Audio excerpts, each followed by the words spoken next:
All right, well, welcome everyone, and thank you very much for joining today. This is our first CChats panel for 2021.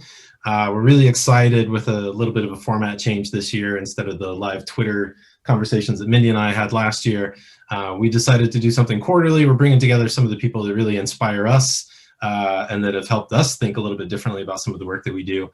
So we're here to have a conversation today about sustainable and holistic leadership. To maybe give everyone a little bit of a frame of reference, I guess, kind of what we're talking about, what we mean by that.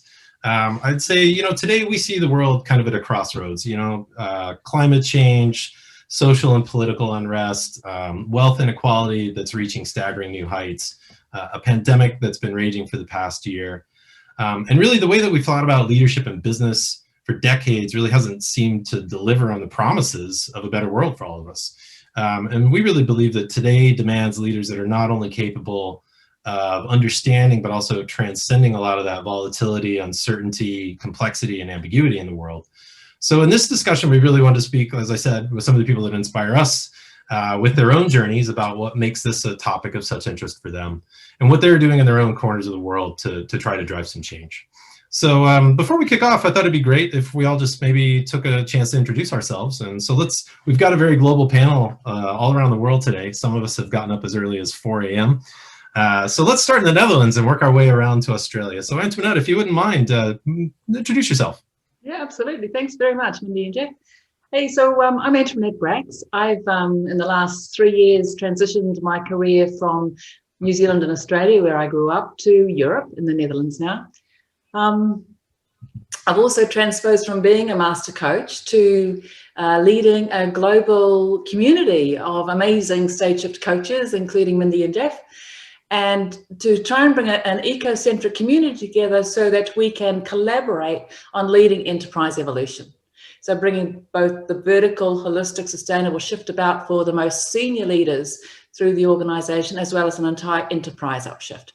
So that's the work I'm concerned with today, and I'm absolutely loving it, really. I think it's brilliant and pivotal to exactly what you've just said, Jeff, what's needed. So Great. Yeah, that's where I'm at right now. Yes, Thanks. you're very welcome. Yeah. Joanne. Hi guys, my name is Joanne Griffin. I'm actually based in Ireland, so I feel like I'm cheating here with just rolling up to my home office.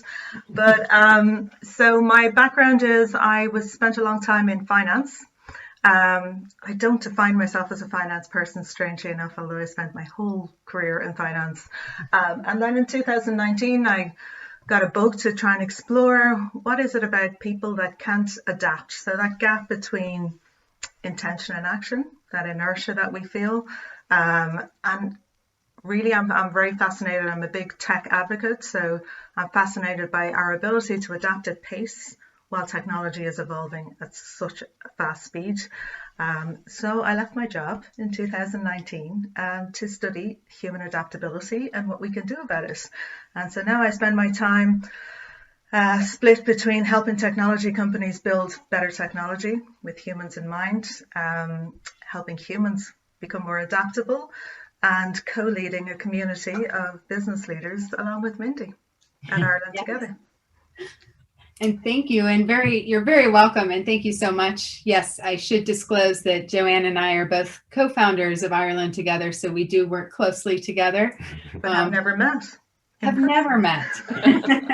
How strange. Well, thanks for joining us today, Joanne. Dennis, let's go to you. Great, thank you very much. Great to join you. Thanks, Mindy and Jeff, for the invite, and great to join such a great panel.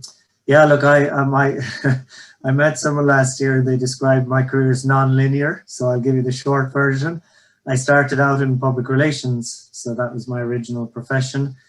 And a bit like Joanne, then I just sort of left that and went off, and I worked in Australia for a number of years, actually. Ronan, you're down there. So I worked on the Olympic and Paralympic Games there, and came back and worked on the Special Olympics World Games in Dublin. So all of that to say that I gradually went from PR to event management to leadership. That's what I spent the next 10 years doing, was a lot of leadership development work, working mainly with corporates, but with nonprofits as well. So it's one of my real passions, love the topic and love to explore it. So I'm very excited about this. And in my current role with Special Olympics globally, then I founded a leadership academy because of my passion for it, but because there was a need for it as well, with people being asked to do more and more with less and less attention given to their needs and to their, the requirements that they might have had to build their skills and capacities to be able to take on the things that they were being asked to take on. And then just in the last couple of years, I've reached the conclusion that, I needed to take the whole area of sustainability a lot more seriously, because, it's clear from all the reports that the world's in a bit of trouble and that a lot of people are in trouble because of the things that are happening in their lives or not happening in their lives. So I went and did a course in sustainability leadership, which is what eventually I think led me to Jeff and some great conversations we've had over the last while. So pleasure to join you. Yeah. Thanks again, Dennis. Yeah, it's great to see you here. Let's jump across the Atlantic Ocean to the United States. My name is Wade Eng. I'm actually very glad that you recruited me. This is an excellent topic for discussion. I am right now in Charlotte, North Carolina. Unlike most of you who went before me, I haven't moved across continents, but I have moved through about 5 cities in the United States, from Charlotte, Denver, San Francisco, and Atlanta. So I've made my way through all, as they say, a lot of the red states in the United States. My tenure essentially has been in finance and business planning. Most of my background is doing finance and FP&A and planning for telecommunication, cable TV companies, and technology companies. About a year ago, after moving so many times, I declined to move to Missouri. So here I am. As a coworker had asked me, we always had discussions on inclusive planning and so forth. I joined his group called Inclusion and Leadership. And essentially, being a pragmatic individual, I've always had these discussions with him and said, if it doesn't contribute to the bottom line, everything is a social endeavor. So we developed certain models to hopefully support sustainable development of inclusion and diversity in the workplace. So this is an excellent forum for me to kind of catch up on and learn a little more about the topic, and maybe I can contribute a little bit in the process. So excellent. Super. Well, we're really glad you could join us today. We've met through a mutual friend, Simon Haig, who we've done some work with here in Ireland, who's also part of the inclusion and leadership team. So really glad that you could join us. Yes, thank you. Let's hop across the North American continent, across the Pacific Ocean, down to Australia. Ronan. Thank you, Mindy, and thank you, Jeff. It's an absolute pleasure to be here today and join this conversation. So my name is Ronan McDonald. I am originally from Dublin in Ireland, but I've been living in Sydney, Australia since 1999. My background is in technology, so I studied computer applications, and then I retrained in the area of neuroscience in 2011. And I blended a combination of technology and neuroscience to form CRED, our company, in 2015. And we help people and leaders live more purposely. And everything you said, Jeff, in your intro there around the pressing need for sustainability or a new way of leadership is an area of passion for myself and our company. So we have a big vision. We want to enable 3 billion actions by 2030 to support the United Nations global goals for sustainable development, while most importantly, helping people see their personal impact. So delighted to join the conversation. Brilliant. Thanks for joining us. Yes, you're all very welcome. And like Jeff said, we're hoping for a lovely discussion that's kind of has its own natural flow. But I wanted to make sure that we all agree that this is really that relevant topic for today's current world. And if there's anything that you might add to our opening that we missed. Yeah, what do you see? It's actually just really timely because I watched just the other night, 2 nights ago, there was a really good television program on the Irish language channel in Ireland called TG Cahir. Mm-hmm. And it was just very interesting. They were talking to a lot of older people living in the Irish speaking areas in the west of Ireland. And it was all about the loss of connection to nature. So I thought it was just very, very appropriate, I think, for bringing into this discussion as I was thinking about it, because time and again, you know, they were reflecting on, look, you know, nature finds its balance and society finds its balance if you do things right. And we've lost that balance over the last probably, 30 to 40 years in particular. So yeah, I mean, that was what struck me, is we're talking about the right topic at the right time, because I think anything you read, any reports you see, highlight the dramatic change, particularly since 1950, that has led to the imbalances that we see today.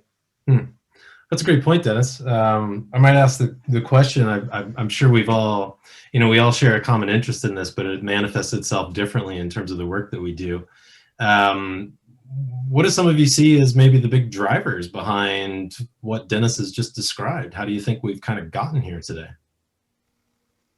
I'd like to sort of come in here in terms of the interesting aspect of balance and imbalance and the drivers of where we've got to today, if we connect those. Because I think what we've done is we've obviously overexploited the planet. Capitalism has gone to way too far an extreme, so the poverty gap is getting huge. But we can't just bring it back into balance, because I think, that's the difference between capitalism and socialism. This is where the whole vertical shift comes into play, where we have to transcend what's going on, the old Einstein thing. We can't solve problems at the level they were created. So I think the new balance is almost like a whole new order. And the drivers are going to be, if we don't do anything, we're going into chaos. And the people movements are going to turn into huge revolutions. If we can't have enough leadership capacity to embrace the whole and re-engineer and reignite and reinvent, the whole socioeconomic order. Yeah, great point. I would add. Sorry, go ahead, Joanne. Go ahead, Ronan. I think. No, you go ahead, please. I'm probably going to say something very similar. I think there's so many threads that have kind of led us here, and some of those seeds were sown so long ago. I mean, there's so much masculine energy in the corporate worlds, and that, and I don't mean that as male versus female. I mean just that energy and that sense of achievement, and what does that mean to have that single outcome of profit, like you were saying, Wei, with how do we measure what our output is? And so everything has become sweat the assets, get it to the bottom line. And then we've had this other thread moving along as well, which is technology. And we value technology because we know technology has the ability to produce profit. And so now you can't invest in anything unless there's technology behind it. So unless you're building a platform, I'm sure, Ronan, you've been there, it's not a thing unless it's got a platform behind it. So I think there's those threads that are coming together as well. And I'm going to hand over to you now, because I'm sure it's going to be another thread.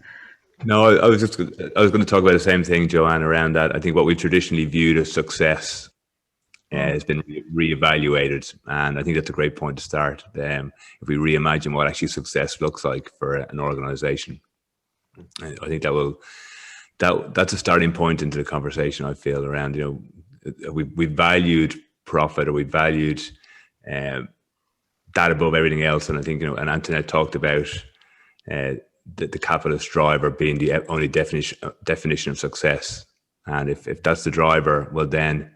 The behavior supports that. I had a wonderful conversation with a gentleman called Tom Griffin the other day, and he talked about what is culture in an organization, and he said it's the behavioral expression of the commercial strategy of an organization. I think that needs to change. That's a great statement. Yeah. Yeah. It does. I mean, it is I think it's an interesting point that you've all kind of raised here. When you see the commodification of everything, you put a price on everything. It becomes a slippery slope very quickly towards, devaluing some of these things that, we really can't place a tangible value on. Like I don't think that's really possible.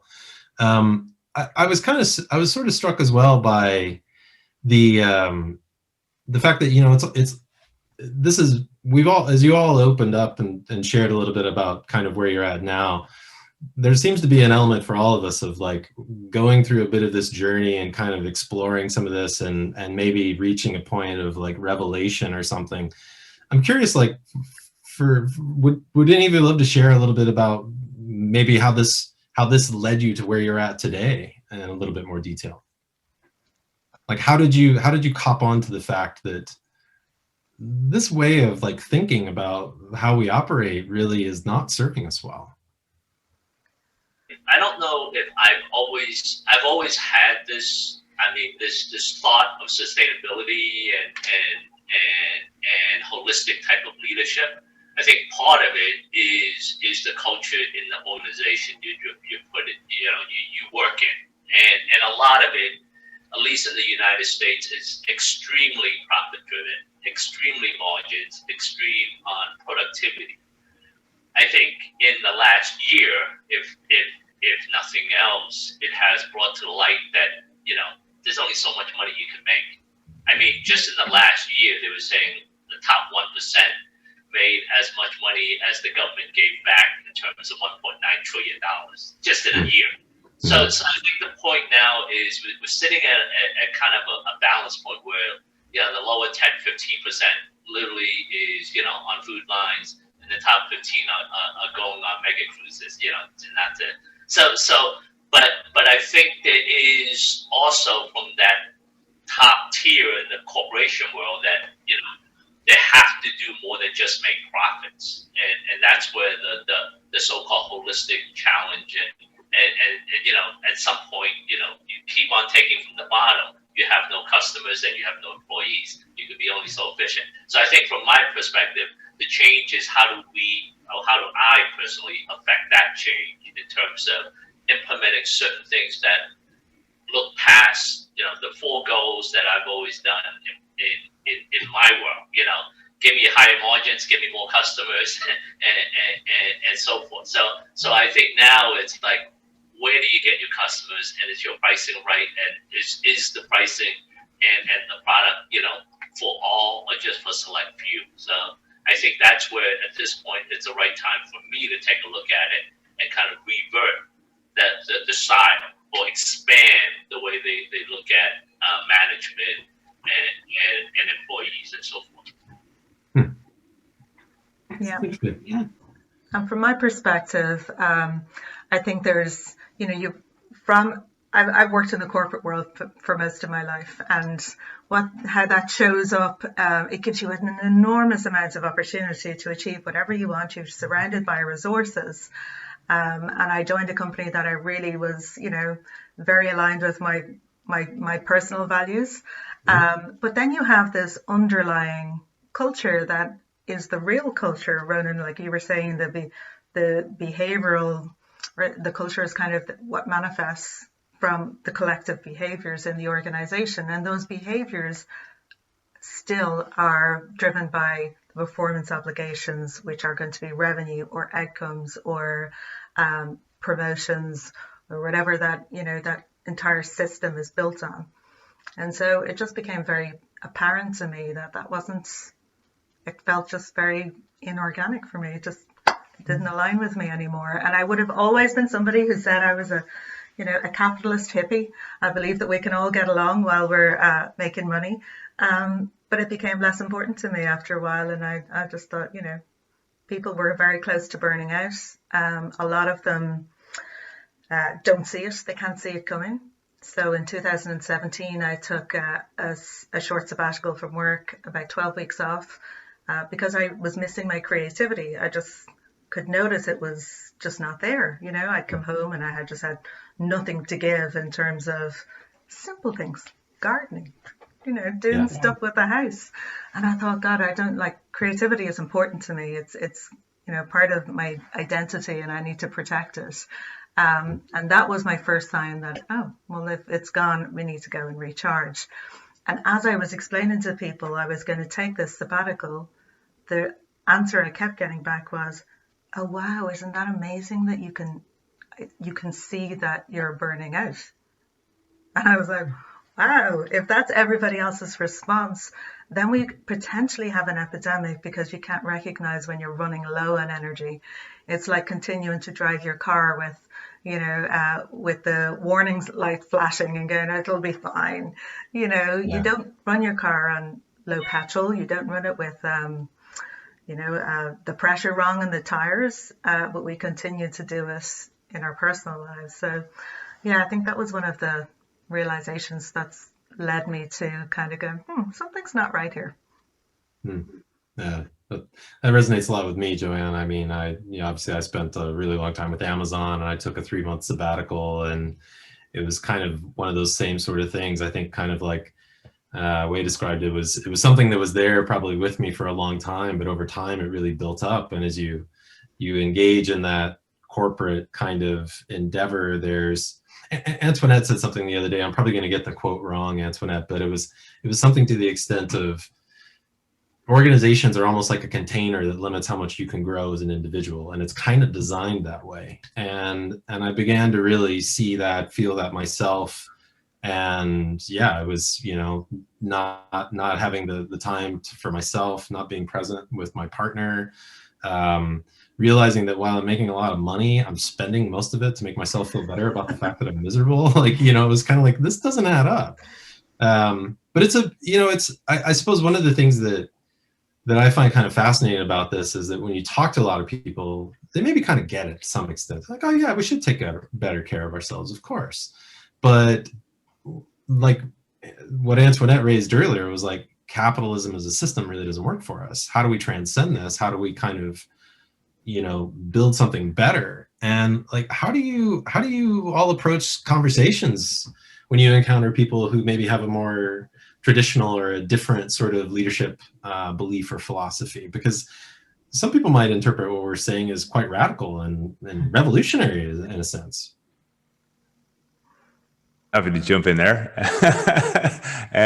So I did a lot of work in change management and transformation, and we had a couple of strategies to help identify some early adopters and work with the leadership team to role model behavior. And then you've got the laggards, down the end, who don't want to change. And most of us spend all of our time and energy convincing the laggards, like, no, we need to change. This is the reason, the imperative driver to change, as opposed to nurturing the early adopters and the innovators. So my personal approach is now is just to try and surround myself with the people like yourselves in these conversations who share the same values, who share the same beliefs, and share the same energy. And I think if we can create movements, the word movement was used earlier on, and we'll support each other, because it's difficult to get off the treadmill. It's difficult to stand out from the crowd, and that's why we need to support and nurture each other. So that's my personal strategy of where does my energy go, where are conversations or partnerships opening up, and just put my focus there.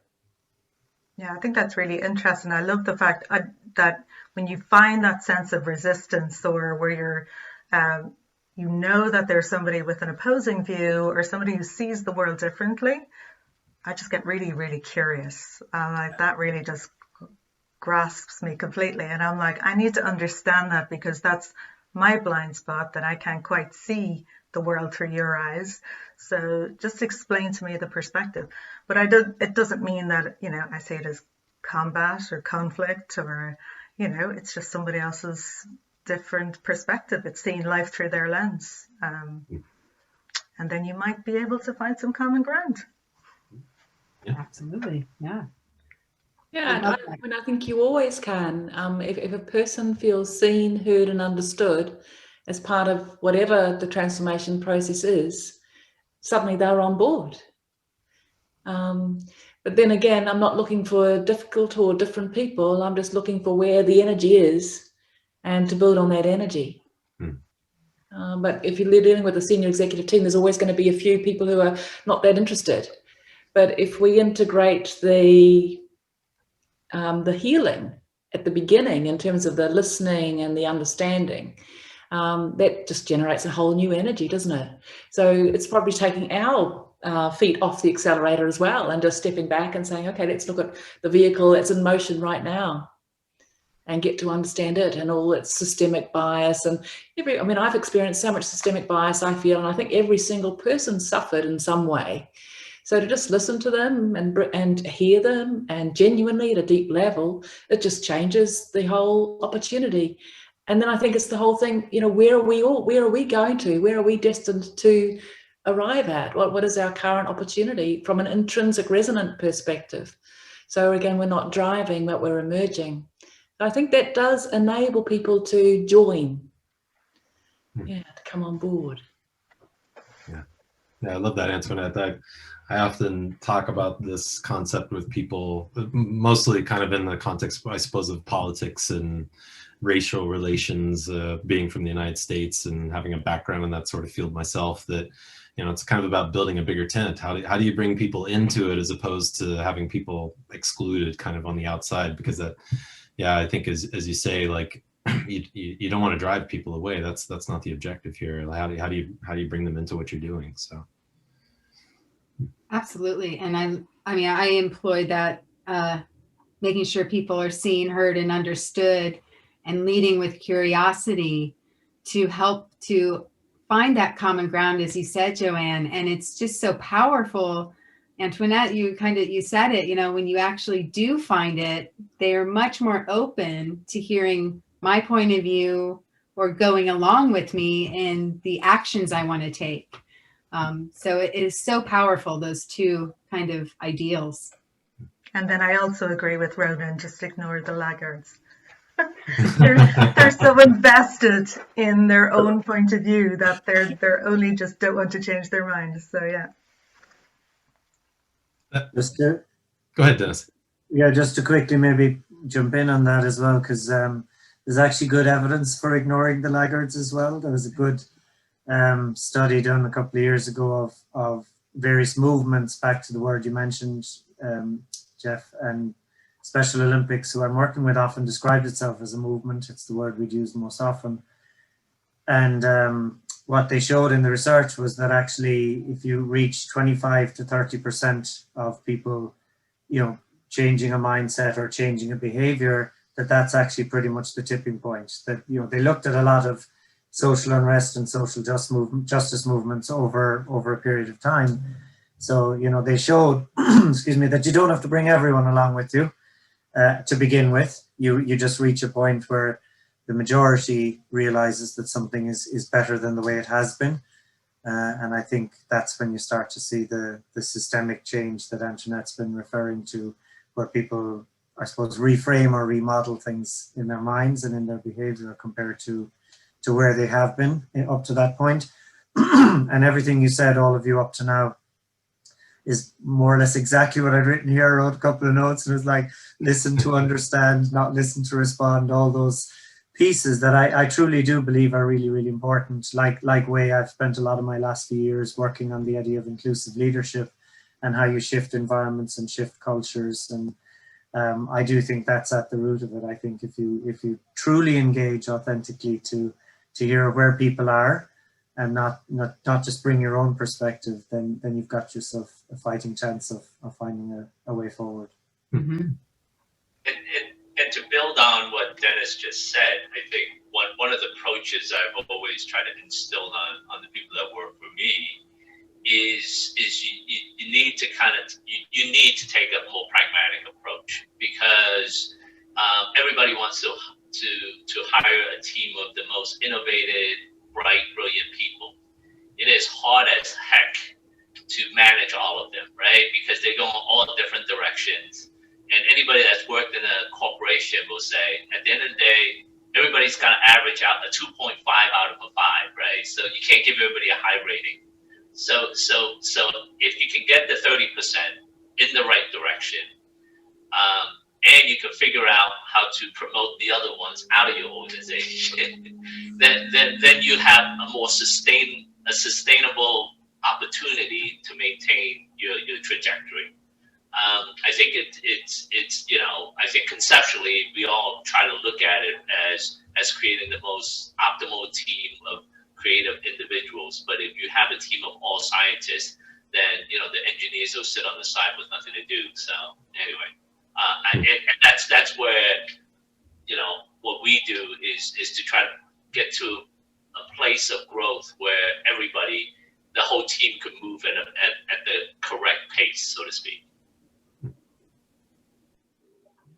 There's another dimension for me as well. I mean, I love the fact you're all talking about understanding and listening to understand, and that whole process of bringing people out. And I think about that container as well, because I think there's been a lot of leadership development programs over many years that have done a lot of good work there, but we still haven't overcome the third-party competitive capitalism profit focus. There's still conscious businesses, but they're still, a lot of them are still grounded in this profit world. So I think re-engineering the container simultaneously with leading the people in terms of their own development, for me, is essential. And it just changes the entire game, because then we're shifting into a whole new environment, a new way of being, which is the whole behavioral thing that you were thinking about before, Ronan and Joanne. So yeah, there's so many dimensions that need to happen simultaneously. And what we've been doing up till now isn't enough, because otherwise we wouldn't be in this virtually tumbling into chaos type scenario which we have now. Mm-hmm. And I have a question, maybe Ronan can answer it. When you think about new startups, right, and companies starting up in this area with sustainability as a goal, whether it's sustainable climate or leadership or organizations, or whether you establish as a B Corp, in terms of going to get investments then, right, an investor will come to you and they'll go, okay, what have you got? Let me look under the hood. Let me look at your technology. Like, what am I investing in? What's your outcome? So how do you approach those conversations? That is a great question, Joe. I don't have the answers. So we invited her for a reason, So. as a company with an idea, and when we started Cred in 2015, like, the original idea was to help people navigate like peaks and troughs of life. And then we went wide, and we went, are we a leadership development company? Are we helping embed leadership behaviors? Are we a performance improvement platform or ecosystem, to build on your words there earlier, Joanne? And of course, your model is, how do we scale this? Because that's going to be defined as success. But then, and this is probably going back to the question Jeff asked, when I went really back to the DNA of our business and went, why do we exist? Okay, what's our reason for being? And what's the difference we want to create in the world? When I reframed it that way, it was around, we led with impact. Here's the difference we want to make. Okay. And then I was like, well, that's going to take some time. So we're playing the long game in terms of change and behavior, and aligning with the UN global goals gives us that permission, because it's a 10-year project and beyond. And then I've taken the pressure off myself to try and raise money or do things quickly. And to your point, Joanne, if I went out, I go to all these pitch conversations, and like, it's 15 fintechs and Ronan the social enterprise over here, So trying to and they're going, I'm going into this $1 trillion market, and I'm going to capture 25% of it. And then Cred comes along and go, we'd like to be nice, and we'd like to make an impact, and we'd like to help people live a better life. And the investor goes, who am I going to give my money to? Right? And that really, is at the heart of when we're creating new enterprises and we're sending them forward to be for investments. How do we give it wind beneath its wings when it's not solely a profitable enterprise? Still profitable, but just not solely profitable. Yeah. And I think that's one of the things that the misconception is that, you're a not-for-profit, but we're essentially a social enterprise. So we're not saying profit is a bad word, but we exist for profit, people, purpose, and planet. And another great saying I heard recently was that a social enterprise is where masters of the universe meet flower power. It's in the middle there, so we're like, but and going back to, I kind of, as Cred, we define what's our view of success look like? When we're, what's the impact we want to create? What's the legacy we want to leave? Want to leave the world in a better place? And that gives us permission to go a bit slower. And if the right type of investors come in the right time, who believe in our mission and our vision, so be it. That doesn't sound very good. Like, Facebook is move fast and break things, that's who we want to invest in. Yeah, well, I love the fact you've actually raised this, Joanne, because as we've kind of been having the conversation, there have been a couple moments where I'm going to put my devil's advocate hat on, and, well, maybe more my Milton Friedman hat, and say, well, wait a minute, isn't the objective of a corporation to deliver a return on investment for its shareholders? And you've touched on something I think is a really interesting notion here, Joanne. Like, I wrote a little article recently kind of about when do startups can startups start to become more of like a learning organization?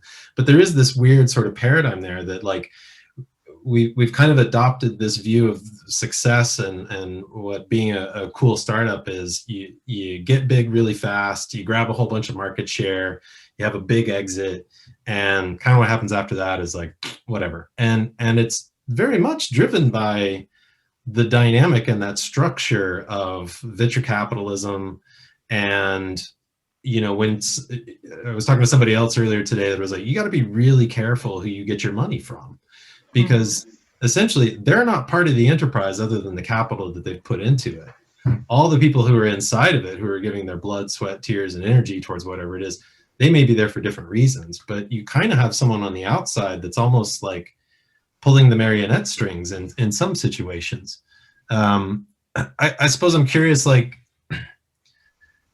Ron, has that proven just to be a massive struggle for you and for any of the other folks on the panel? Do you see this challenge manifest itself in like different ways?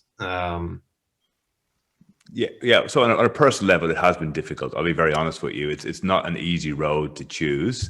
And we bootstrapped our company. So, we coach and consult and deliver programs to fund development, but because we believe in our mission and vision. And would it be easier if I went out and raised a lot of venture capital and I had a paycheck that came in every week and made things easier? Yeah, on a personal level. But ultimately, I believe, and we believe in our vision and mission and our purpose for why we exist.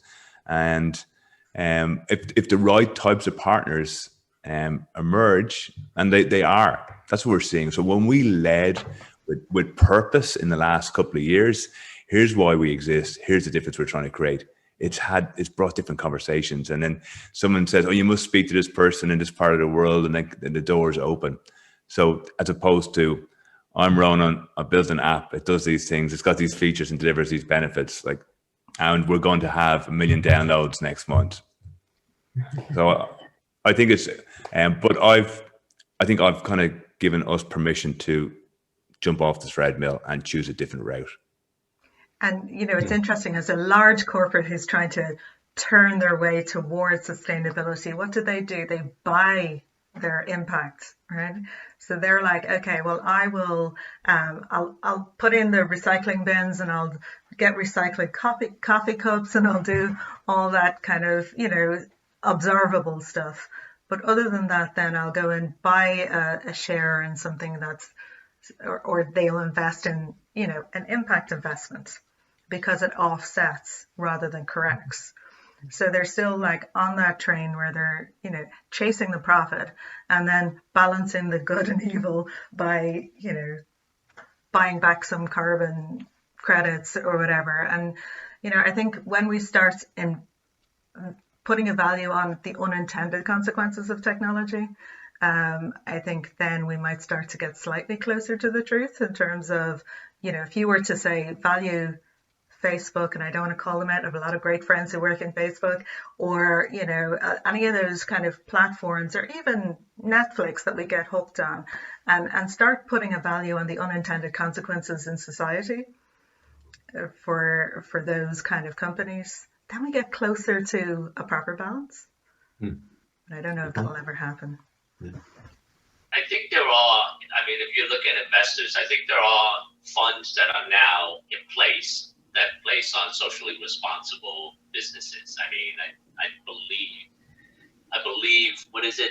Chase, or one of the big banks, was putting together $3 billion for women and minority opportunities. And I'm sure the Gates have a bunch of stuff that's out there. I think Microsoft, but they have these offshoot funds that if you want to shoot for, then you can. I know one of my former colleagues was into this sustainable farming fund, so he bought a bunch of land and was able to get funded. So for what it's worth, they are out there. I think the only advice that I provide from a financial side of it is get to cash flow break even, so you don't need them. The minute you need money, that's when the fangs take shape and says, oh, you no longer own the company. I do, and I do whatever I need with it. So for what it's worth, there are, I don't know, up to a couple of $1 million of funding that should be available if you have a good concept and you have the right pitch. But, when you're looking at, like the Ubers of the world, they want a second round funding of $500 million. You're not going to get that without saying you're going to give them 40-50% return on their money. So. Yeah. I think that's where we're all doing such a great job in leadership development and raising awareness, because everybody's trying to transition from the old paradigm to the new, from the capitalist competitive type paradigm to ecocentric community, sustainability type paradigm. So I think even when the big energy companies are investing in, as you say, Joanne, the things that are going to have some impact, regardless of what they're currently doing, they're still course correcting to the best of their current capacity. And there are investment companies, so they're simply investment companies. So they're segueing into investing in conscious businesses because their returns are just as good. So everybody's sort of making their own transition in their own best way they can. And I think what we can all do, because we appreciate the need and we're putting all our energies into this evolution, the more we can enable each person to realize how powerful they are, how much more powerful they are than they think they are. That we can really start to turn the boat around, because the whole world is a bit of an ocean liner, but the power rests in all of us. So I think, that sort of appreciation can really ignite lots of evolution. And with people the likes of us sort of moving things along, it's going to move. Mm-hmm. Yeah, I would very much agree with that, Antoinette. I've been following Paul Pullman and a lot of what he says over the last 10 to 12 years, and I think it's just such a great example. I mean, he really took a massive global corporate and said, you know what, we can actually still do okay and be a better business in how we do our business, how we make our money, things we don't do anymore. And he showed us. And I think you see now how many other leaders are kind of trying to be like him and trying to follow him, and others as well, and not just picking an individual. But, I suppose the point that you're making, Antoinette, I really like. And if I could come back to something you said earlier, because I made a quick note on it, if that's okay, Jeff and Mindy, just to say. Absolutely, yeah. Take us wherever we want to go, man. Which is, I really, really like that idea of, it is the box that's changing here, the frame that's changing. It's not going back to the same frame as before, because that would just be, let's go back and make our 10 and our 20 and our 30% in the same way as before. That's not the solution. So I think there's I think one of the biggest pieces of work, Ronan, you touched on it, is how we reframe value. What's a return on investment? What's valuable at the end? So yeah, okay, maybe there'll need to be some euro or some dollars or whatever there, but what else? And I think that's what's interesting in shifting. Even in the US way, I've worked a huge amount with US colleagues over recent years, and even the Business Roundtable in the US. And there's a lot of cynicism around it, but some of the biggest companies, finally did sign up in 2019 to the idea that it's not just about shareholder return. It is about all stakeholders, which includes employees and includes, the communities where you operate. And I think, some of that is definitely greenwashing and social washing at the moment, but it'll change. It'll change. Even the fact of doing that was the first time since the 1970s, they've made such a fundamental shift in what was represented as the purpose of business or what business brings back. But I suppose my last point then would be that, so on the one hand, you're saying it's not just about money, right? That's a really important statement to begin with. But the second is, I think, even what counts, like when I did the course in Cambridge, someone mentioned externality. And I still laugh at it because I'd never heard the term. and it was being used to describe, you know, the air, the water, the birds carrying seeds from one tree or plant to another. And that, I think, is one of the most fundamental struggles, funnily enough, because accountants don't count externalities. And they're really trying to get their heads around that at the moment, because it's all the stuff that we took for granted was sort of free, in a sense, we're now realizing has a really important value. And how do you capture that value on the books so that you're not taking it for granted, you're not just using it up till it's all gone. And of course, it has a social dimension as well. So I think it's going to go right back to the language we use, how we use it, and what we mean when we use words like value or something being external or intrinsic or internal to how we do our business. It's only when we see that beginning to shift that we'll really have that mindset trigger for everybody to change their behaviors. Yeah, and as an accountant, Dennis, you made me think now that while we're also not accounting for that value, we're not accounting for the cost either, right? Because we deem it to be free, but it's actually not free. So that might be an interesting place to start. Yeah, I think it would be, just very briefly on that. What really brought it home to me was last year I read a very, very large corporate writing about how they were going to internalize externalities. And I thought, if you're struggling with saying that, then there's something much more systemic and fundamental wrong. If that's what you end up saying, now it's good, the intention is good, of course, but that means you've got to change the whole framing. And what is internalizing an externality? That's exactly what you described as I read it and understood it, which is saying, okay, yeah, you know what, we do need to actually count the birds who we rely on to pollinate the bushes and the trees or whatever they're doing, because if we don't, we may not have a business. And they showed that in one of the photographs they showed us on that course. They showed Chinese farmers pollinating apple trees themselves. Like, it was people up ladders pollinating apple trees. And they were making that point that, you know, we can't call that an externality anymore, because it's just not. It's actually, that company was growing apples to sell them, to try and make money, right? So they can't do that unless the pollen actually gets there in the first place. And then if we follow that train of thought, I'm just thinking, so right now we have people that are a resource and we count them as a cost. So let's say we go and we count the bees as resources, right? What are we going to do then? Sweat those assets and make them work 24 hours? and put them on performance reviews? Sorry, Antoinette. Yeah, I think we need to switch them to assets. I think, you know, obviously the capitalism world is run by accountancy, it's run by all the numbers. So I remember a long time ago, do we count people or do people count? And I just think, you know, we've got to switch to the asset side and to shift out of the capitalism norm altogether and have a totally new paradigm. That's an ecocentric one that relates to well-being, even not success or even happiness, but just simply well-being, where every single person has an opportunity to flourish. And that changes a lot of things. But I think global corporations have such a big role to play, because nation states are pretty much mostly disintegrated, and commerce still rules the world, really, apart from smaller countries. So, and then you've all mentioned the likes of Netflix and Amazon and Google and these huge platforms that are worth billions. I mean, and they pay taxes.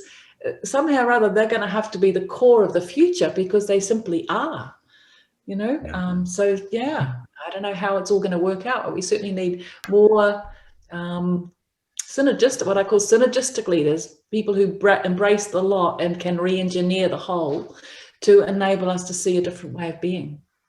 I really loved what you've all been kind of talking about reframing this and thinking about it in a different context. I've been really inspired by the work of Oxford economist named Kate Raworth. She's the person behind Donut Economics, where, you know, she's looking at this in a very holistic sense herself. You know, it's like there's a social foundation that sort of has to be met for people. There's a planetary boundary that we really can't sort of go beyond, and in between those two things is sort of this safe and just space for humanity to exist and for the, you know, the planet to continue to flourish.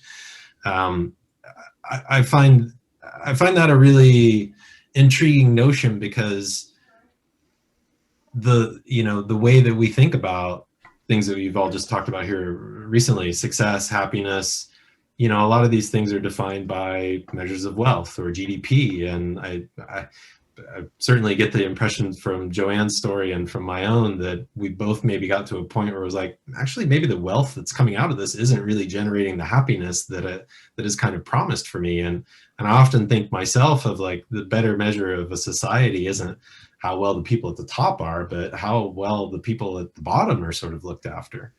I'm curious though, like, obviously we still live in this world where, money matters and profit matters, and we're talking about a lot of soft and fuzzy kind of stuff. And, maybe someone just wouldn't be bought into this notion that, well, we do count people don't count. Like how might you enlighten someone about this, or maybe bring them to seeing it from a different perspective? What are some of the things that you find yourself going to your bag of tricks when you're having conversations like this? And I would just go back to my power angle, and that, that we are the source of creation here on this planet. And if we evolve ourselves, we literally, because life happens through us, create a new life experience, create new opportunities, new challenges, new resources, new ways because we simply have new ideas that blossom as a result of these greater aspirations and our greater consciousness. So for me, even though that sounds very esoteric, it's just so real and tangible, and leaders can experience it for real in their lives, that sort of thing is going to have a ripple effect at some point. And people suddenly say, okay, yep, life is happening through me. It's like Mahatma Gandhi, be the change you want to see in the world. We actually all have to do this individually. And especially leaders running large corporations and running nations, etc., and running global organizations, because they're holding a lot of power, positional power as opposed to personal power. Mm-hmm. Yeah, that's where I go to. I probably build on what Antoinette is saying there. I think there's an element of role modeling, as you said there, and being the change. And I know these words we're talking about, being authentic and vulnerable, but just leading in that way, embodying it yourself and what you do. And that sparks, curiosity for people to come and have conversations and, share the learning, share the mistakes, share how you want to show up in the world, the difference you want to make personally. And I think that invites some curiosity. When I was, Jeff, when I was preparing for today, just thinking about it really, and not that I prepared volumes or anything like that, but I don't know if any of you know of the work of Fritjof Capra. He wrote a couple of books called The Tao of Physics and The Turning Point. He actually wrote them 40 years ago. And I'm rereading The Turning Point now because I did it when I was in university. And it's so interesting reading it, because talk about predicting the future. I mean, he nailed it, because he's a physicist by background. And he said, look, physics has reached the point where it realized that ultimately you cannot reduce every single element of the world, right? Not just of nature, but everything. You cannot reduce it down completely. That's what they discovered when in the early 20th century when they were doing work in physics. And I'm not a scientist at all, but so I'm not going to attempt to even describe what they discovered, except to say that the ultimate discovery was that the whole reductionist, mechanistic, kind of approach to the world will only get you so far, but it misses the kinds of things that Antoinette, I know, has been working on and talking about in terms of a systemic understanding of the world, a holistic understanding of the world. It misses that. It misses the interconnection between things.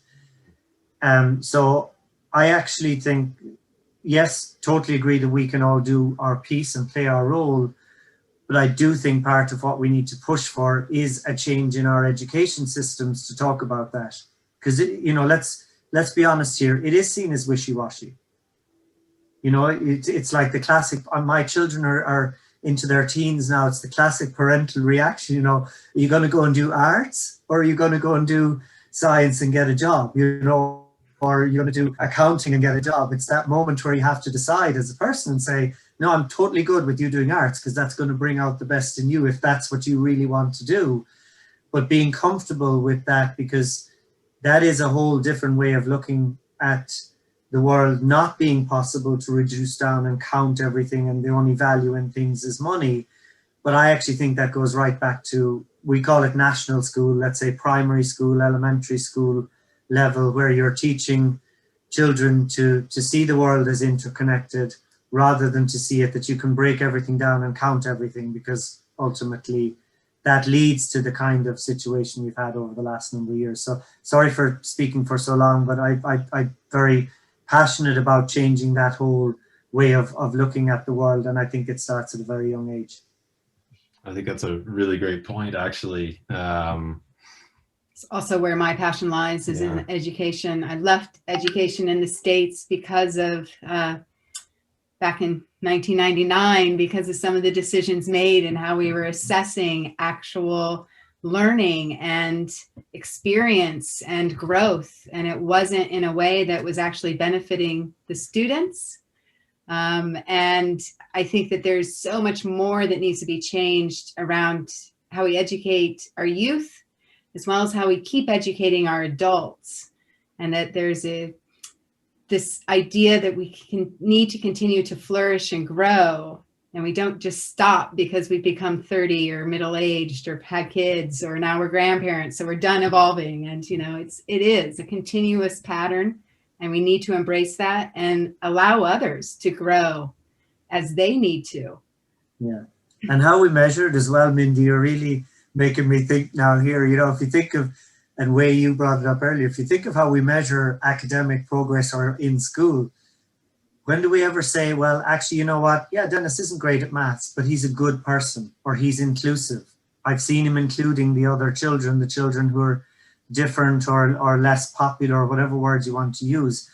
What if we started that being our measure in our education systems from an early age, rather than saying, well, he got 95% in this and 38% in that, whatever it is. So I don't know, I'd welcome others to come in on that, but you're really sparking my thinking, not just about education, but how we measure education. Education is a very interesting topic. I guess I am one from, because I grew up partly in Asia, that I present the topic in a much more grander scale, because when my son was looking at schools, and same topic, right? He loves music and he likes video games. I said, do you like your lifestyle, or do you like to kind of, sit in a box or do something creative? And it is challenging, because, he decided to go into computers, and I said, this degree is only going to last you for maybe 5-6 years, right? Because after your first job, you become a senior programmer. The Chinese programmers are going to code twice as fast as you, and you just better look for something else. Right? And that's kind of the dynamics of this world. And it's the challenge, because you're not only educating for what your singular purpose is, just you kind of have to see where you want to position yourself in this world. And there's not a right answer on this thing, but it is a very intriguing, because the rest of the world, if you look at it, westernized world, are not very STEM focused. If you look at, where all the PhDs and the scientists, they're all coming from Asia, India, and so forth. So, and there's always say that there's this discussion of the brain drain and so forth. So there's got to be something in the mix, and I'm not, by the time they're 30, everybody's just about as smart as anybody else. I'll say that. But, from the time when they're 17, you look at, Asian or Indian student who's come from, that level of training, they're into like graduate school. I had a boss that just said, I breezed through Columbia because the stuff I had to do as a PhD, I did in high school. So in terms of so it just obviously it was cream of the cream, but it is intriguing when we discuss education and how we position education from a practical perspective, or from living a good, and part of it, the practicality does contribute to the good life, so to speak, or the life that you want to lead. So anyway. I don't have answers. I just want to add the additional dimension. Thank you. Yeah. I might jump in if that's okay and add to that. And I think we talked about what defines organizational success, but then I think we bring it down to what defines individual success in life as well. And I might quote one part of a conversation I had with Tom Griffin the other day. He referred me to a book, A Good Way to Die. I don't know if anyone's read that, but one of the quotes was, it was from a person who worked in palliative care. And it was the biggest regret people had on their deathbed was, I wish I spent less time worrying about what people thought of me and more time just being me. Yeah. And if I think we started with the end in mind, then it gives everyone permission to, what do we value if you are inclusive, as you said there, Dennis, as opposed to, hey, you got this great score. So I think if we go back and reframe it that way. There's another interesting topic there that's just sparks off that conversation, Ronan, about, my only job is to be me, really. And then people start to wonder who they are in their, midlife. And because they go through, or they potentially sleepwalk through national school, going through the motions without ever being taught, what is it that you like?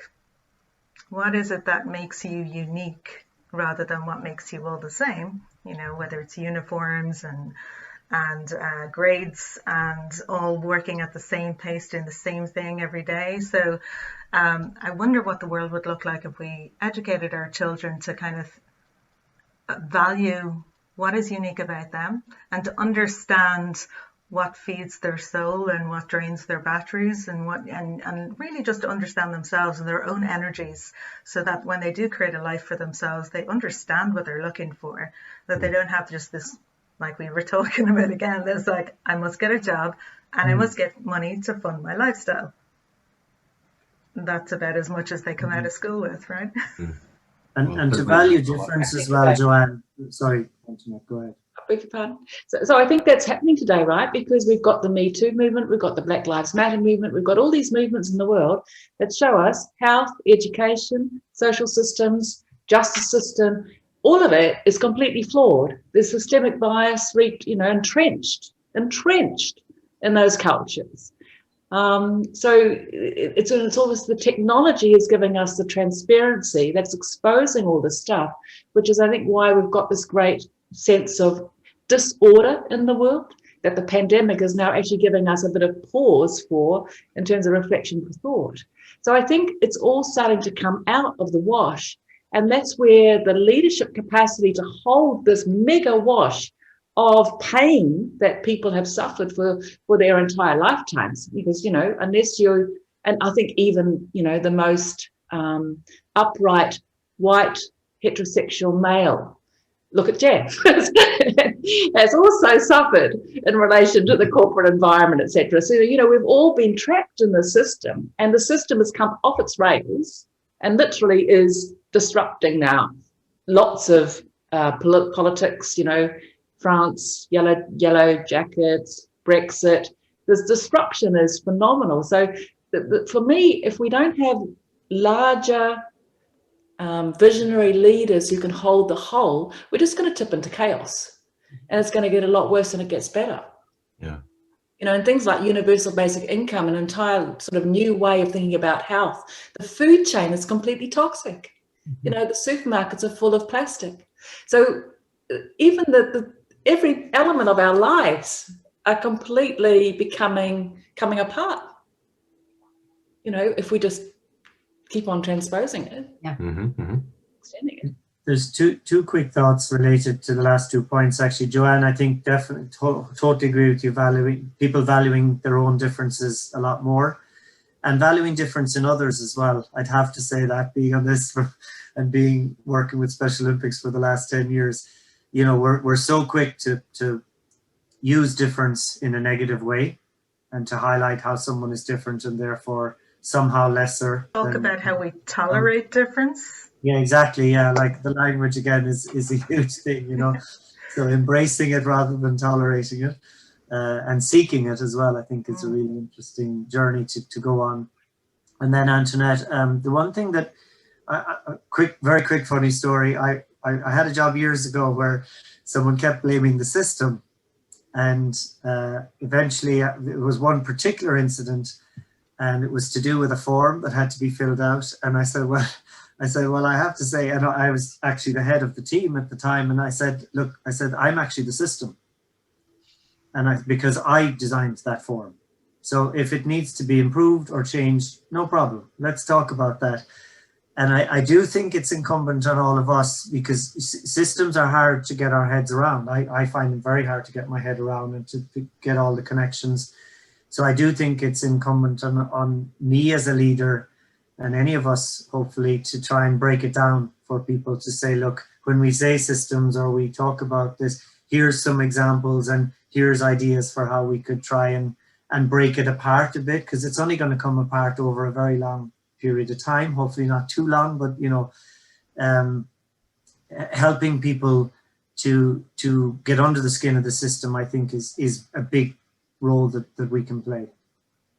I think that's a really interesting point, and honestly, that's, you know, one of the reasons we invited Antoinette today. I mean, we've been working with her over the last year, and I think that's something that she excels at, and I think it's an integral part of her approach and her work is this notion of being able to see the bigger kind of interconnected system, because yeah, when you can't, you end up in these positions that we've all kind of described, where we're just kind of putting plasters or, you know, treating the symptoms as opposed to actually dealing with the fundamental problem that lies underneath. And, you know, plasters upon plasters doesn't really cure anything the last time I checked.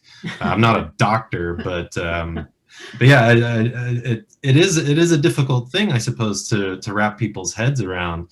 And I know, Antoinette, in your work, one of the things you talk about is that, you know, traditional leadership programs haven't really moved the needle very much. You know, I think you say something like 1% every decade in terms of people that are kind of making that leap into synergist, where they're able to hold a bit more of that and understand that. It's really interesting because the achievist is your predominant leader, and then that's very male archetypal, your hunter, hero leader. And then you've got your catalyst, which is the next intermediate step, which is very feminine, actually, where intuition and engagement and all that sort of thing comes into play. And then your synergist is your leader that integrates male and female, that can see the system as a whole and re-engineer the system or the whole organization. And the number of synergists has only been growing, as Jeff said, at 1% a decade in the last 2 decades. And it's only at that level that you can re-engineer the whole, the system. And of course, you need to go even higher when you want to do socioeconomic or go to later stages. So for me, that means that the development leadership programs over the last few decades have been helping us become catalysts, but we're not catalysts. We learn to navigate the system. So we become more unique, we embrace diversity, we try and be inclusive, but that's beyond most people, right? Because that means we have to embrace everything about ourselves as well, which is, you know, not really what we've done. So for me, the key has been the shadow work we do, the aspirational work we do, and reshaping the container to liberate human potential while we're doing all the leadership development stuff to later stages simultaneously. So it's not easy, but it is actually really doable, you know, for organizations, for senior leaders, for all of us contributing in our own way. And that's all we have to do, by the way. I think if all of us to step up in exactly our own way, everything will transform in due course. You know, That realization. It's a big deal. Yeah. Nobody's going to invite us. Nobody's going to say, come along and step up to here because we need something big. We actually have to step up ourselves and back ourselves and, you know, have the trust of what I talk about, the universe. That will be working and dancing with the universe to tune us into what's really needed to enable us to bring what we're ever bringing. So there's no focus for me on profit or investment or anything else, just the long-term sustainable gains for our society and our entire sort of evolution as a human race, because that's what I think we're really looking at. You know, maybe over a few hundred years, but we're lucky enough to be in the position now where we can seed it and germinate it and start to cultivate it. Yeah.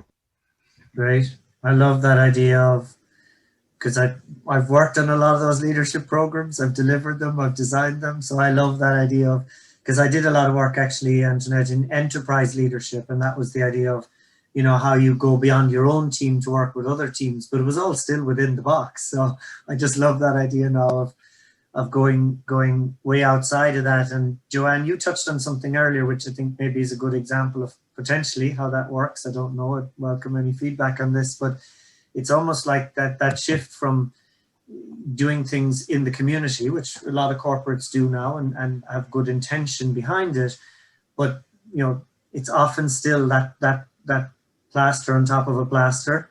It's really just dealing with the symptoms and not the cause.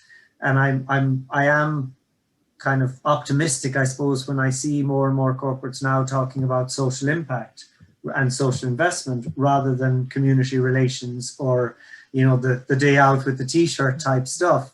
Because I do think that's the difference, is with social impact, you're actually trying to tackle the cause and say, you know what, we're going to have less people who are struggling with loneliness or mental health issues in the society we operate in, rather than simply, putting €1,000 towards an annual mental health day or well-being day that our company runs and everybody feels good about for 24 hours and then moves on. So there is a good make sure that you get the t-shirt with Wellness Day written on it. And you get the picture for the corporate magazine as well. So, but to be serious about it for a moment, I do think, like I say, that to me is an interesting shift I'm seeing. And Antoinette, I think if we got that into leadership development programs, I think we'd see a massive shift much more quickly. And that realization that I am the system, I am part of the system, and the sooner I do something and the sooner others around me do it, then we begin to really shift things. I suppose that really taps into that power that Antoinette was talking about that we all really have. And you're mentioning stepping up, Antoinette. I was just thinking about that, I suppose, in my own experience. Like it takes a lot of courage to essentially go against the social operating system that's kind of been programmed into us in terms of like what success and what that path looks like. And that's a bold step for a lot of people to take. It's kind of a leap of faith into a bit of an abyss. All of you seem like maybe you've done it in some ways. Were there particular things that you feel like helped you navigate that a little bit more or gain a bit more comfort with that? I don't know if there is any, in terms of being the so-called inclusive or sustainable leader type of practice. I think the challenge has always is that I know there's that saying from the computer, make it simple, stupid, but unfortunately, a lot of the goals are done the same way. So there's no challenge. Give me profitability, give me subscriber growth, give me productivity. So it's all a percentage, right? And we always do it the easiest way we can. We're gonna harvest the way we always harvest, right? Why try to catch tuna with a line when I can use a big old net? So I think the almost the challenge is to redevelop leadership to the point where you can't just give me customer growth. You need to give me broad customer growth. Does it serve all the communities? You have to give me profitability, not just from it's easy to give you profitability, right? Just cut your expenses by whatever you need to get to your profitability. It's not rocket science, right? So everybody kind of moves to the point where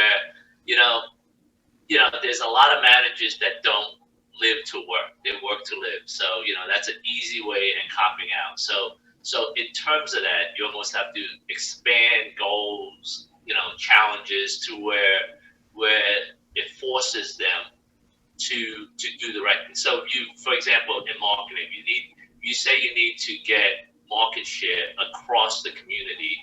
They're going to have to hire more diverse workforce, right? It's always easier to hire the core white workforce to give them the nets that they need to make it work. But now the challenge again is it's not always, in terms of leadership, it has to be a little more complex. It has to be a little more driven. It has to be a little thought out so that it's sustainable. Because if you go into the same market, and I think part of the challenge now today is people are seeing that their coal markets are saturated. There's only so much that from the cable business, we always say every year, right, to get our growth, we just raise the rate by 3%. I think anybody in the U.S. knows that, in 20 years, the cable rates have gone from $25 to over $100. At some point, guess what? There's a Netflix now. There's a Prime. When there's enough money there, now they're beginning to scramble and say maybe we can offer programming that serve to the other community. So anyway, I'm just kind of going through it on a broad stroke on how we can approach it. Just because from a pragmatic perspective, sometimes we make it too easy for us to just have a broad goal, right? So that we can fudge our way into the numbers this time. I'll figure out how to fudge it the next time. So that's my 2 cents on it. And Jeff, coming back to what you were saying about, swimming against the tide, which is essentially what you're trying to do when you're changing something from within the system. I would just remember having this conversation with a colleague of mine when we went for a walk one day, who was a peer, and he was going through a HR kind of process. And he said to me, it's really confusing for me. I'm told to bring my whole self to work. And yet here I am in this process where they're trying to knock the edges off me so I can become this thing.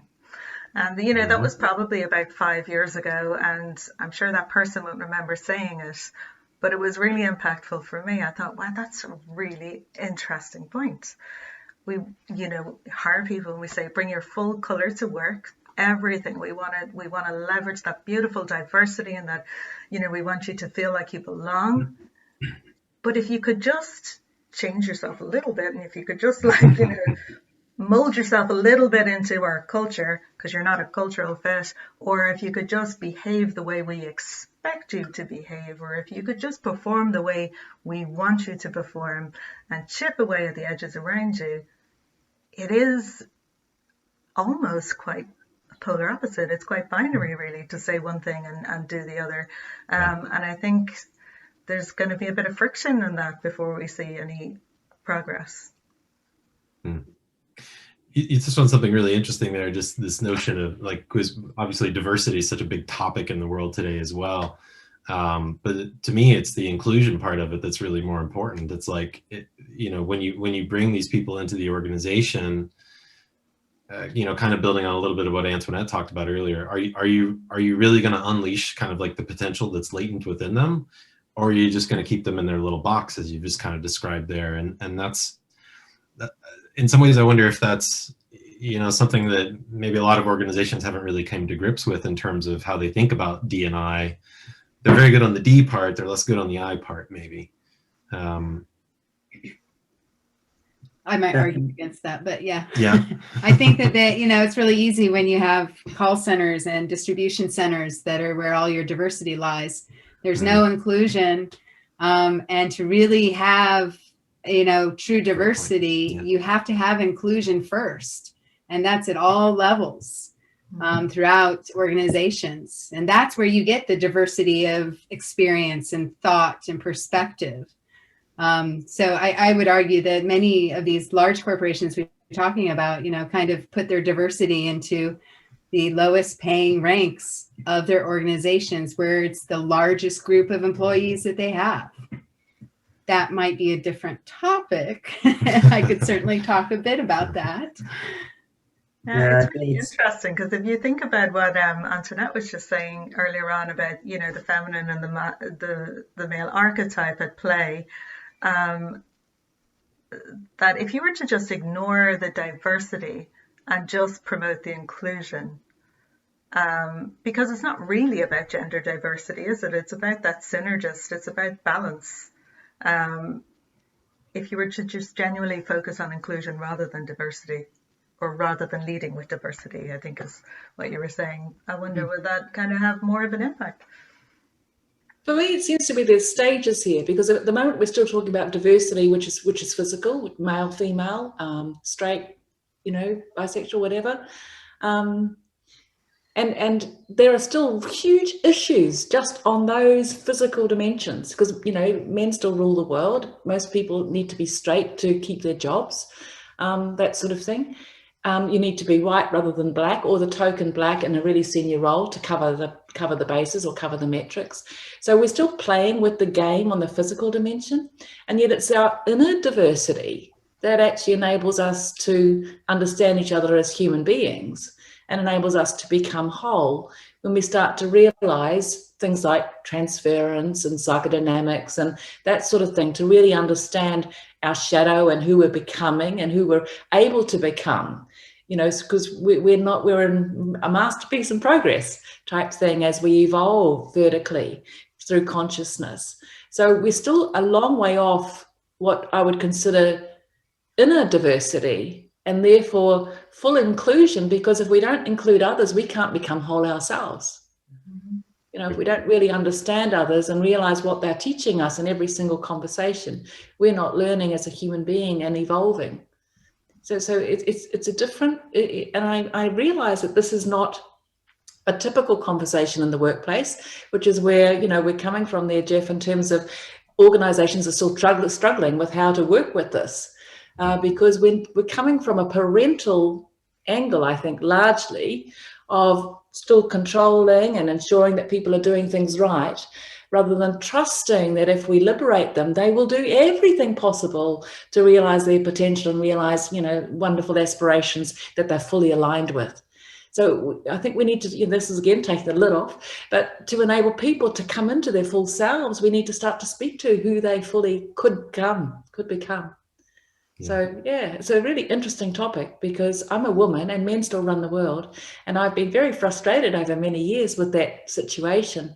And I've always thought, well, I'm sure we'll get the balance there, but you know, I'm 60 now, and the balance still is nowhere near where it needs to be. And I grew up in New Zealand, where when I was 20, the six of the most senior people in the country were all women. So I thought that's what life was. When I started to travel, it was completely different. So, you know, we've got to make progress, I think, on physical, on inner dimensions, on holistic, and how organizations need to be the vehicle for our fulfillment, for leading meaningful lives, rather than be resources that enable them to realize their objectives. And so there's lots of things to do here, I think. Yeah. Well, everyone, I'm just cognizant of the time, so I feel like we could probably continue talking for hours. But some people have been up since 4 a.m. Some of us have been up since 6:30. We've all got other things we have to do, unfortunately. But I want to maybe close with just you know, obviously we've kind of gone all over the place in terms of the topic today. But you know, if there was something that our audience there was one thing that you wanted to take away, that you wanted them to take away from today's discussion, what might it be? I would say just listen to the conversation, that it kind of starts with understanding yourself. And if you can understand yourself, you trust yourself, know yourself, know what way you want to live and what way you want to show up. I don't think you can start to influence others until you can understand that about yourself. So I guess that's my key takeaway. Thanks, Joanne. Yeah, I mean, definitely I could follow through too with that. I love that idea, and also to invest in evolving oneself. To actually, and I don't think it's just the big lit, self-help lit, which has still got its own paradigm. But it's the power of, in fact, this is the thing I'd like to leave with people, is that who we are is reflected in our life experience. So everything in life that comes to us, it's either a projection of our own mind or a reflection of our subconscious. So life and who we are is interconnected. So the more we evolve ourselves, the better our life becomes. So even if the system doesn't change, you can have an opportunity of reinventing your own life by setting really high aspirational goals for who you want to become, and then taking all the time in the world to evolve to become that person. Mm-hmm. So I would say set aspirations and become who you really would love to become, and then life will turn up to meet you. Beautiful. Thanks, Antoinette. I would say be curious and maybe start with exploring a bunch of what-if questions on a personal level as a leader. what if we could redefine success? What if we could redefine what value was? So be curious and explore and sit in the space. I think we try and put logical thinking to everybody, so to everything. So building what Antoinette said, exploring that intuition and being comfortable with the space to let things evolve. It's great. Thanks, Rona. I think my takeaway is I think I've gotten some, excellent ideas and thoughts about this whole development and inclusiveness and being the best self. I think part of it is how does one or can one individually take tangible steps? It's one thing. It's great to conceptualize and so forth, and not that there's anything wrong with having that ideal. I think part of it is it has to transform to actual, something in the horizon, whether it's in the horizon or in the next steps. And if we take those, then we can get to the horizon. Until you can visualize what it is, but if you don't make one step and take another one, it will not materialize. I think, whether it's finding the right venture capital, whether it is making the right inclusive balance within your organization, I think it's one of those things that you have to make a conscious thought about. Am I doing this? Am I doing something? Great. Yeah. Thanks, Wei. Dennis? I'll just try and build on those great points. So two things jump out at me, actually. One is just the idea of what counts for yourself. So taking a step back and saying, what is it that matters? What counts in how I look at myself and look at where I am in life and what I'm achieving. And then to take that into the steps that Wei was talking about and the systemic discussion we had, take that into the environment you're in then, whether it's a company or some other kind of organization, and just, ask the question, what counts? What are we saying matters the most here? A lot of companies have values that they espouse. So are they really reflective of the values that count in the organization? And are they really the most important thing that should count in that organization? And so I think stepping back and asking that question of what counts personally and professionally could be an interesting thing to do. Excellent. Thanks, Dennis. Love all this. Well, look, we want to thank you all for joining us today. It's been an interesting, engaging discussion. We figured you'd be a fascinating bunch to pull together. I think that's proven true. So all of you kind of do something a little bit different, though. So if some of the people that are watching wanted to learn a little bit more about your own work or find out a little bit more about the work, what you're doing, how could they find out a little bit more about that? Joanne, we'll start with you. The best way to find me is on LinkedIn. That's where I live my life. Other than that, I run a company called Adapt IQ, which is focused on building the adaptability quotient in people and organizations. Thanks, Joanne. Ronan, how about you? Same. Connect on LinkedIn would be fantastic if you can follow that weird Irish name there and you can find me. Or alternatively at our website, cred.global. So I'd love to connect with anyone who's curious to have a conversation around what we can co-create in the world together. Thank you. Beautiful. Excellent. Thanks, buddy. Wei, how about you? I am on LinkedIn, but I'm probably the least technologically savvy, nor am I very good at keeping up my bios and so forth. But I do check, as Mindy alluded to, I'm not very good at keeping up with that. But you can absolutely reach me there, and just join inclusioninleadership.com, and you can. The website's up and running as of 4 days ago. We have an exciting team, so feel free to connect or engage in conversation as if needed. Excellent. Thanks, Wei. And congratulations on getting the website up. Yes. Woohoo. Milestone. No, I have nothing to do with it. That's why it's up. So if I Dennis, how about you?